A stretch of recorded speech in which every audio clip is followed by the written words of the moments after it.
अच्छा, और जमात-ए-इस्लाम जिस तरह एक आम आईनी अदालत के ख़िलाफ़ डटी हुई है, आपको लगता है कि हुकूमत और जमीयत एक नुक्ते पर पहुंच पाएगी? क्योंकि इस बार तो मौलाना जो हैं उन्होंने ना अपना वज़न हुकूमत पे पलड़े में डाला है, ना वो पीटीआई के पलड़े में डाल रहे हैं। वो आखिर चाहते क्या हैं? कुछ आपको लगता है कुछ मनवाना चाहते हैं?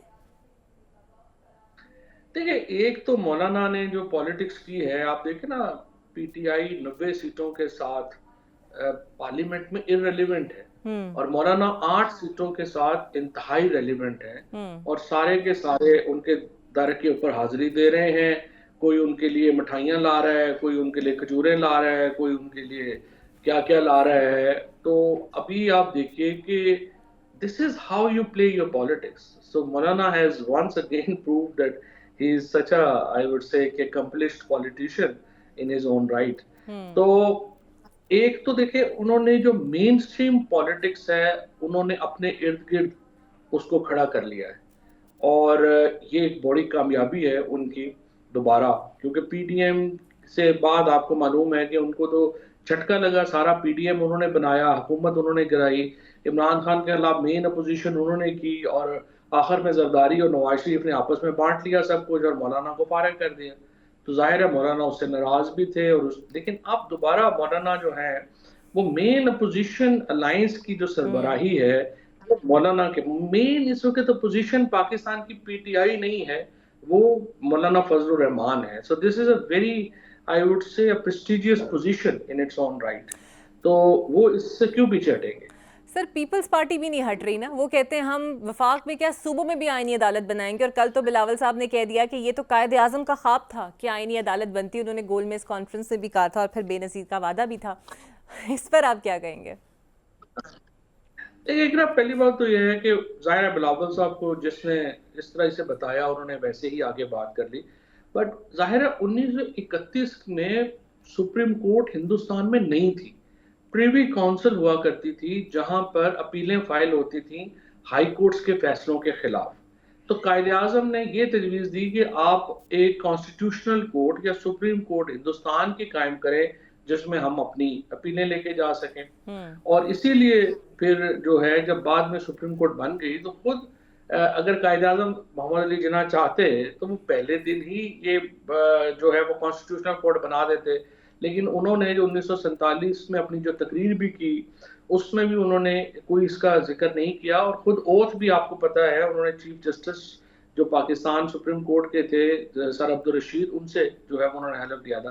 तो जाहिर है वो कॉन्टेक्स्ट बिलावल साहब का ये नहीं पता था कि वो एक्चुअली सुप्रीम कोर्ट ही की बात कर रहे थे। हम्म। उसका नाम जैसे अमेरिका में सुप्रीम कोर्ट को कॉन्स्टिट्यूशनल कोर्ट जो है वो भी कहते हैं, तो ये भी कॉन्स्टिट्यूशनल कोर्ट है। हम्म। तो इसलिए दूसरी बात ये है कि जो अगर पहले तो बिलावल साहब को चाहिए कि जुल्फकार अली भुट्टो की जो तकरीर है और आज ही के दिन इत्तेफाक से उन्होंने वो तकरीर की थी जब ये हो रहा था कॉन्स्टिट्यूशन बनने का अमल, वो जरूर पढ़ लें तो उनको थोड़ा पता चलेगा कि कॉन्सेप्ट्स क्या थे कोर्ट्स के रहता। और हम्म। बेसिकली देखें बिलावल भुट्टो हो या नवाज शरीफ हो या जरदारी हो, ये कोई अदालत या सुप्रीम कोर्ट थोड़ा ही बनाना चाह रहे हैं। ये तो चाहते हैं कि जाती मुलाजम हमारे जज लग जाएं और उनके पास जो है वो केसेस जाएं। जो पुलिस का, इस्लामाबाद पुलिस का, लाहौर पुलिस का इन्होंने हाल किया है, ये सिर्फ हाई कोर्ट्स को, सुप्रीम कोर्ट को उस लेवल पे लेके जाना चाहते हैं और इससे ज्यादा तो इनकी कोई ख्वाहिश नहीं है। और सर, आईनी तरमीम का एक केस सुप्रीम कोर्ट में समाअत के लिए मुकर्रर होता है। पांचों हाई कोर्ट में अच्छे खासे बड़े नामों से अलग अलग पटिशन्स दायर हैं, लेकिन इससे कबल आईनी तरमीम पर हाई कोर्ट्स में समाअत होती है तो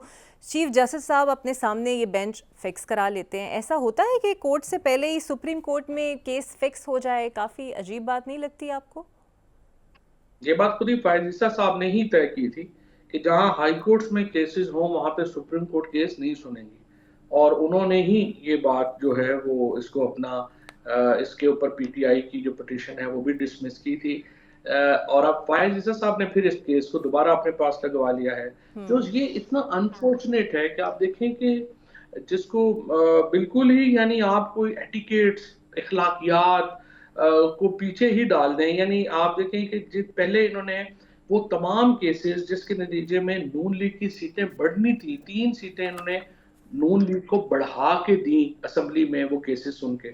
उसके बाद इन्होंने आर्टिकल 63A का केस अपने पास लगा लिया और अब इन्होंने ये केस अपने पास लगाया और इस प्ली के ऊपर के हाई कोर्ट्स वो केसेस जो हैं वो नहीं सुनेंगी जब हम सुनेंगे। और इतनी ज्यादा धांधली जब आप करेंगे, देखिए ना, जुडिशरी तो बिल्कुल ही एक मॉरल अथॉरिटी के ऊपर कमांड करती है। इसीलिए उनके पास जो है वो अपनी ब्रिगेड या डिवीजन तो नहीं है ना कि जाके वो उनको हम्म। फायरिंग कर देंगे। इसके नतीजे में जो कुछ हुआ है, जो कर रहे हैं वो, उन्होंने अपनी इज्जत को भी बड़ा नुकसान पहुंचाया है और अपने इदारे को भी बहुत ही शदीद नुकसान पहुंचाया। बिल्कुल सही। और जस्टिस मंसूर अली शाह आने से पहले ही मुतनाज़े एक किरदार अदा मतलब किरदार अपना चुके हैं। पीटीआई की तरफ से भी ये हो रहा है।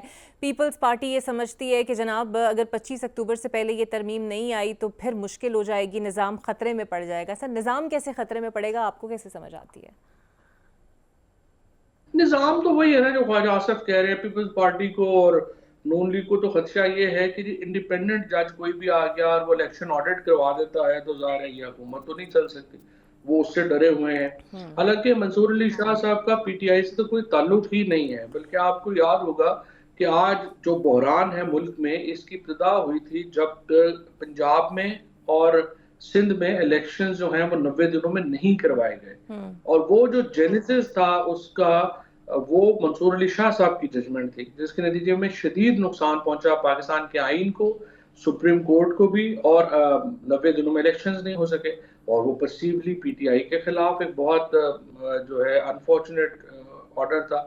तो इन्होंने उस वक्त तो सुप्रीम कोर्ट को कमजोर ही हुई इनके फैसलों से।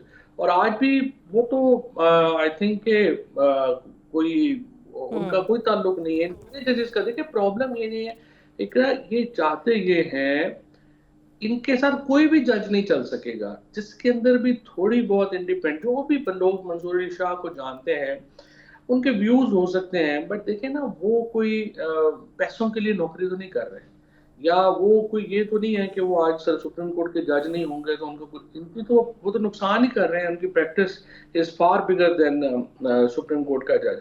और फिर he is an honourable man. Problem ये है कि कोई ऑनरेबल आदमी जो है वो इस हुकूमत के साथ नहीं चल सकता, क्योंकि ये चाहते हैं कि जिस तरह से आईजी था ना, वो अकबर नासिर था, या ये जो आईजी लगे हुए हैं पंजाब में, या जो इस टाइप के लोग जो है, इन्हें सुप्रीम कोर्ट के जज चाहिए। आप मुझे बताइए कैसे वो कोई ऑनरेबल आदमी जो है वो इस सेटअप का हिस्सा बनेगा।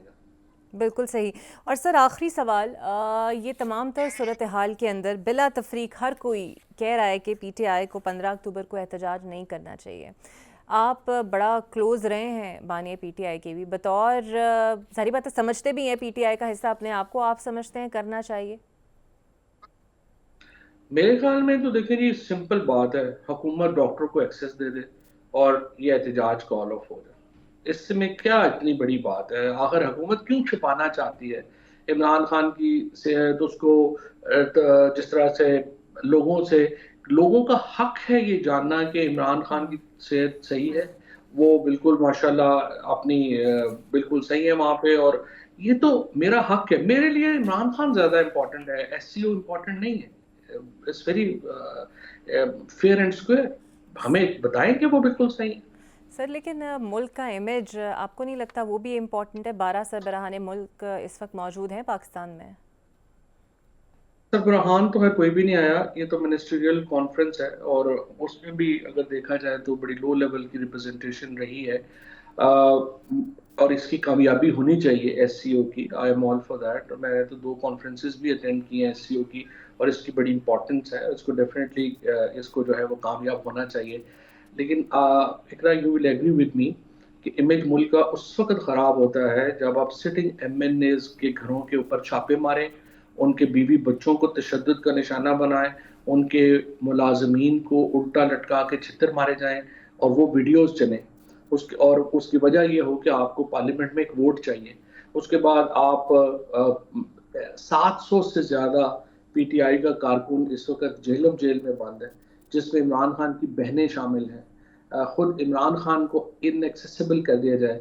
सो अगर आप समझती हैं कि पाकिस्तान का इमेज इन सारी चीज़ों से मुतासर नहीं हुआ, तो फिर एक एहतजाज से भी मुतासर नहीं होगा। बिल्कुल।